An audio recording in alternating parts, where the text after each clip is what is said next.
A Day in Colonial Haiti by Philippe Gerard. Narrated by Carrie Wilson.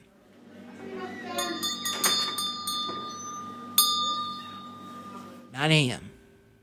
The journalist publishes an unusual ad. Theodore Mozart is startled as a young woman with a taste for showy fashion barges into his printing shop. She bumps into Moreau de Sainte-Marie, who just came from an investigation in the prison of the Cape. In his free time, Moreau is publishing a multi-volume collection of colonial laws and wants to advertise its publication in the paper. He seems surprised to see the young lady in the shop. He mumbles an excuse about some upcoming meeting and runs off to the street. I could have sworn they knew each other, thinks Mozart. Mozart is the editor of Haiti's newspaper, the Affiche Americaine. He normally resides in the administrative capital of Port-au-Prince, but an exciting new scientific experiment is about to take place near the Cape, and Mozart has crossed the colony to witness it in person. As befits its title, Affiche can be translated as announcements. Mozart's newspaper began as a simple collection of ads and legal notices. To some extent, it still is. Before he was interrupted by the lawyer and the gaudy woman, Mozart was typesetting the first two items of the next edition. One about the official price of bread, and one about the capture of two sorry-looking runaway horses. One of them was red-haired, with an illegible brand on the thigh and very skinny. The other, gray-haired, its back covered with farces. Mozart's paper regularly publishes ads for other kinds of runaways. A few pages down, readers are told to keep an eye out for two men called Emmanuel and Jean-Louis. Like the horses, they are identified by their scars and branding marks. The two men are maroons, a term used to describe fugitive slaves in the colony. It is derived from the Spanish word for wild horse. Mozart learned this colonial lingo when he first arrived in Haiti as a fresh-faced 17-year-old. Immigrating was the best decision of his life. Printing is a good business to be a part of in Haiti. The official printer has a royal monopoly. He charges accordingly, and he nets an annual profit of 44,000 livres just from the ads published in the affiche. And yet, Mozart feels unfulfilled. He's tired of spending his days typesetting runaway ads, however lucrative it may be. He dreams of being a real journalist. Lately, he has been slipping reviews of theater plays between the usual notices about plantations for sale. The next issue includes a full report by Dr. Otto, the colony's chief physician, on the medicinal properties of Haitian truffles. The young woman coughs. Mozart had completely forgotten about her. She insists on talking to him. At once. Her name is Aurélie Babut, she explains, and she is here to complain, loudly. Sir, I came from France to Haiti because I read your paper, she begins. The multitude of ads in the paper hinted at the opulence of your colony, leading me to believe that I only had to show up in such a rich country to acquire a vast and quick fortune. It is not immediately clear to Mozart how the woman planned on making her vast and quick fortune. There are some very rich women in the colony, but usually they were born into wealth, or they married well. The woman's showy dress is faded, and she runs her errands without a retinue of slaves. Clearly, she is not rich. My mother only bequeathed me a little rumpled faith that won't get me on the throne of the Great Turk, she confirms, which is a shame because she has an extreme love for pleasure and for living ostentatiously without doing anything. Her father was equally useless. He conceived me to fight away boredom, and life was the only gift I ever received from him. Another broke fortune seeker. Like we need more of them. From the depths of the woman's cleavage emerges a miniature box filled with flies. These are not insects, but tiny black dots that fashionable women place on various spots of their face to hide imperfections and accentuate the whiteness of their skin. The placement of the dot sends a signal about the woman's disposition. She puts a black dot under her left eye. A passionate woman, then. The woman still hasn't mentioned which occupation is slated to make her rich, but Mozart, who has a keen eye for detail, has a general idea.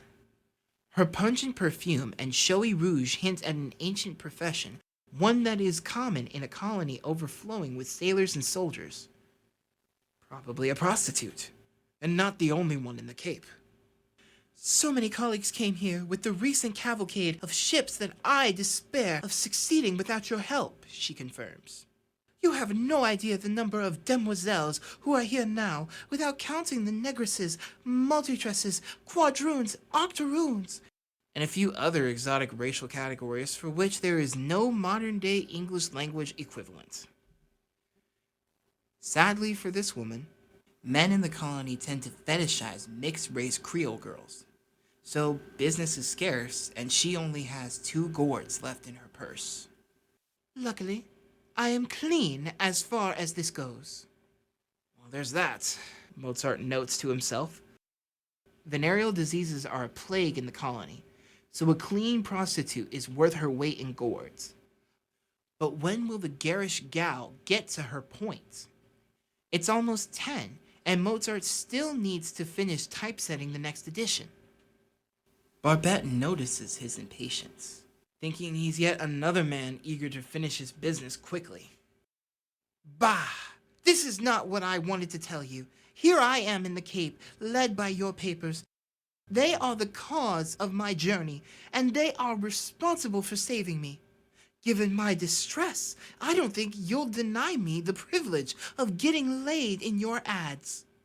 Mozart smiles at the double entendre. Make people aware of my situation. Some good, her next word is unprintable, may want to make my acquaintance.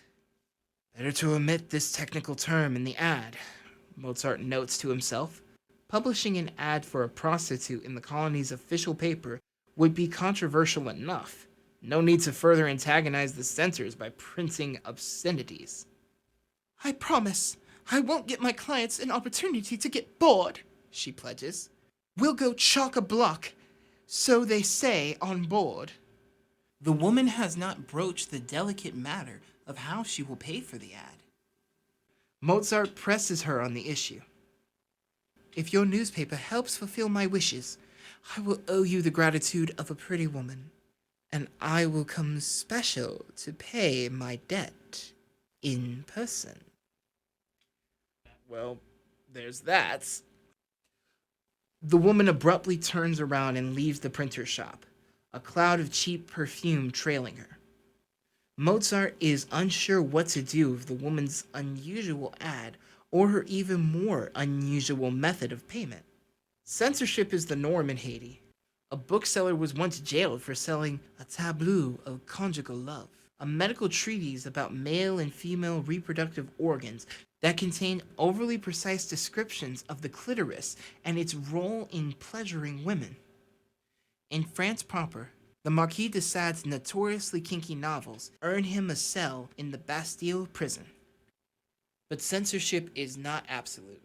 Over in Port-au-Prince, the printer rents a treatise on venereal disease, a book on onanism, and a book entitled Nymphomania.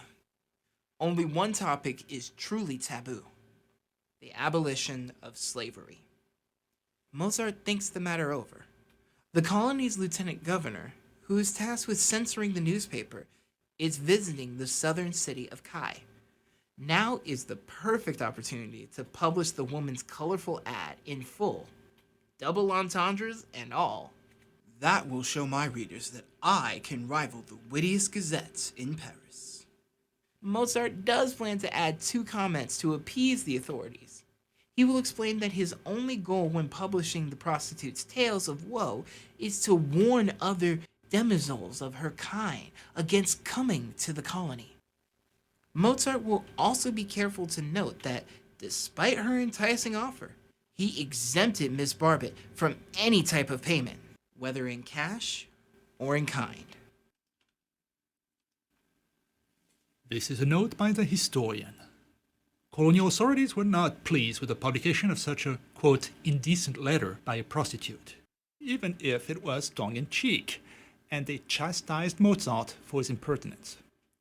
Throughout his life, the journalist proved more successful at satire than in his love life.